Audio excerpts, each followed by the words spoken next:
In this video, we're going to see how we can turn an ArcGIS Online Epoch into a formatted date string of date, month, and year using the ArcGIS API for Python and the standard Python library datetime module.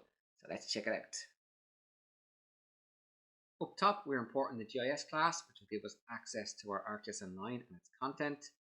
From the standard Python library, I'm going to import datetime from the datetime module, and I'm also going to import the JSON module so we can print some JSON to screen in a more readable fashion.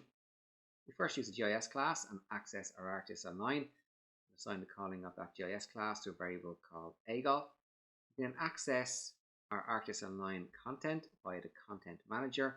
Here we're going to use the get method and supply in an item ID, which I'll paste in now.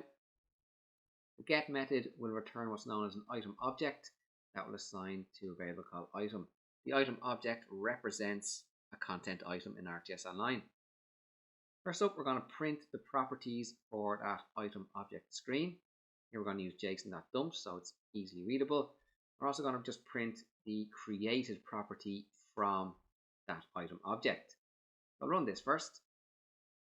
So here we can see the epoch integer from ArcGIS Online that is stored in the created property for an item object. If I scroll up the top, here we can see the created property and that epoch integer. You can see it's for modified. When you are dealing with dates in ArcGIS Online via the ArcGIS API for Python, you are going to come across dates as these epochs. So let's see how we can turn that epoch integer into a formatted date string where we have day, month, and year. Now you can format it a different way if you like. I'll comment out when we're printing the properties and the created property screen. Now I'm going to create a variable called created date. I'm going to call the datetime from the standard Python library .utc from timestamp. I'm going to grab the item created property, that is the created property from the item object. I'm going to divide by 1000. That will remove those 3 zeros at the end of the epoch integer. I'm then going to string format the time, where we'll have the day, the month, and the year. I'm going to print the created data screen. So let's run that now.